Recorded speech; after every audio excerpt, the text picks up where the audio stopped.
It is Inauguration Day as the new president is sworn in. The state's governor and the CEO of Chicago Public Schools are trying to reassure people who are nervous about those promised immigration rights. Officials say that plans do exist in an event that mass deportations promised by the Trump administration do begin.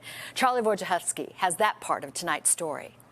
This man's a strainer, so. An afternoon of service for Illinois Governor J.B. Pritzker and others at Lindblom Math and Science Academy, celebrating Martin Luther King's birthday and bracing for the effects of a still unspecified immigration policy from the administration of new President Donald Trump. It's chaos. They won't communicate with the states. They won't tell us what they're going to do. Illinois was to be ground zero for the first day of enforcement efforts, according to the new border czar. Guess where Tom Homan's going to be day one? Chicago, Illinois. We can't stop officials from Homeland Security coming into the state of Illinois. They're allowed to do that. And indeed, we want them to come into our state when they're doing things that are lawful. But as Trump was being sworn in, Illinois GOP Chair Kathy Salvi tweeted that Illinois Republicans look forward to working with President Trump to create safer communities for Illinois families. Schools like this one, the CEO of Chicago Public Schools say, should be a safe haven for students. All of our staff are going to be trained. All of our, we're making sure our parents know their rights. Like I said, we're very fortunate. We have a city and a state that's going to be aligned with us. And so the last thing I want is for families to have any hesitation in sending their children to school. This wall is almost done. A sentiment echoed by the governor, wielding a paintbrush instead of a pen at Lindblom. We stand up for the rule of law in the state of Illinois, and we will protect people in the state of Illinois according to the law and the Constitution. In West Englewood, Charlie Wojciechowski, NBC 5 News. Thank you, Charlie. Want to turn now to the inauguration of Donald Trump as the 47th president of the United States. It was an historic day at the nation's capital. And after being sworn in, the president and first lady attended 3 inaugural balls in Washington, D.C. That includes the Liberty Ball, Commander-in-Chief Ball, and the Starlit Ball. They were joined by Vice President J.D. Vance and the second lady. The balls are a longtime tradition that bring together Washington, D.C.'s elite and the president's most encouraging supporters. And one of President Trump's promises was action on day one of his return to the White House. After being sworn in, Trump signed multiple executive orders on issues from immigration to TikTok. And he also pardoned 1,500 people charged in the January 6th attack on the U.S. Capitol. NBC5's Jen Shans breaks down the president's busy first day in office. I've been waiting for this for a while. President Trump's pardoning of nearly all January 6 defendants welcomed news for Elk Grove Village native Marcos Cleffy, convicted of a misdemeanor for trespassing. He served home confinement. This pardon, not just for me and everybody else that was involved, it gives us some kind of, relief.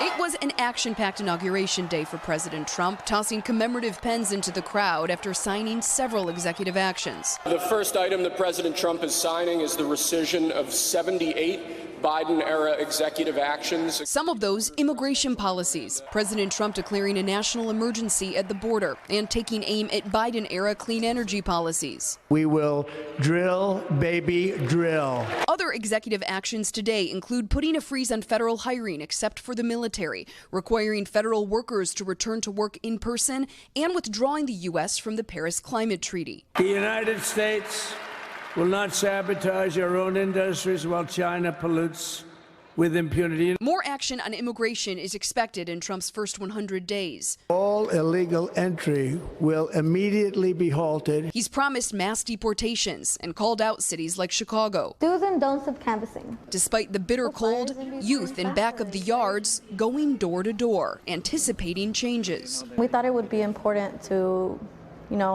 inform our community about their rights. That was Jen Shantz reporting. And legal experts say some of President Trump's immigration actions, like wanting to eliminate birthright citizenship, are likely to be challenged. Trump also signed an executive order to delay the enforcement of the TikTok ban.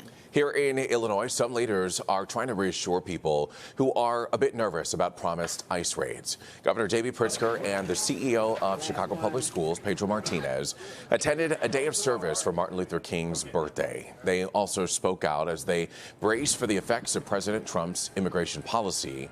Both leaders say that the plans are in place in the event of mass deportations. All of our staff are going to be trained. All of our, we're making sure our parents know their rights. Like I said, we're very fortunate. We have a city and a state that's going to be aligned with us. And so the last thing I want is for families to have any hesitation in sending their children to school. We stand up for the rule of law in the state of Illinois, and we will protect people in the state of Illinois according to the law and the Constitution. Illinois GOP Chair Kathy Selby posted this message on X, saying that Illinois Republicans look forward to working with President Trump to create safer communities for Illinois families. President Trump got right to work on his first day in office, signing multiple executive orders to fulfill campaign promises. One of his biggest actions was pardoning some 1,500 January 6th rioters.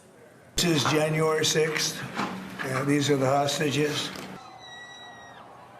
President Trump referred to the defendants as hostages, but they were people who were found guilty by a judge or jury or pled guilty to crimes committed as a pro-Trump mob stormed the Capitol to stop the certification of the 2020 election. Among the 1,500 defendants pardoned, Elk Grove Village native Marcos Clef. He was convicted of a misdemeanor for trespassing and served home confinement. This pardon, not just for me and everybody else that was involved, it gives us some kind of, relief.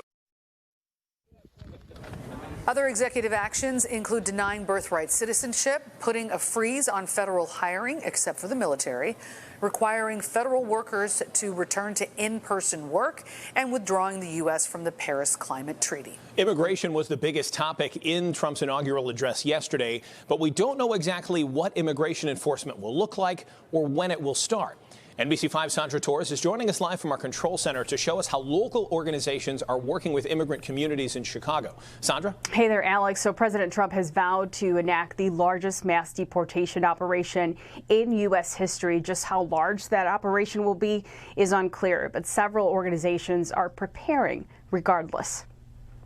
We've been out here since yesterday at 5 in the morning, today at 5 in the morning, and this to advise and let our people know that they have rights, to make sure that they don't sign any document, they don't talk to immigration if they get detained.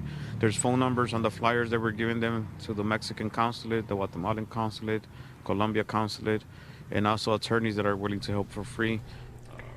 So that's Baltasar Enriquez with the Little Village Community Council. He and others were braving the elements this morning, stationed near the arch in the Little Village neighborhood, handing out flyers like these to members of the community so people know their rights if they are approached by federal immigration agents. Also this morning, we came across this group in the Pilsen neighborhood. They're with the organization Ref Corps, and they've been patrolling not only Pilsen, but also Little Village as well, responding to tips of possible immigration raids operations in the area. So we are looking for activity of ICE agents in particular in this city right now, because they did alert that they were doing raids and roundups. We were looking for that kind of activity. They also have announced that they were going to back off of it because of the leaks of the alerts. But we are going around and also finding people who are vulnerable and people who are just in the area and letting them know they have to be part of standing up to it. So this group tells me they are planning a brief rally and car caravan in front of the Little Village Arch today as they continue to stay vigilant. They just want to make sure that everyone in that community or in those communities are prepared for what may come from these potential raids. That rally at the Little Village Arch is going to be happening at noon. Reporting from our control center, Sandra Torres, NBC5 News. Sandra, thank you.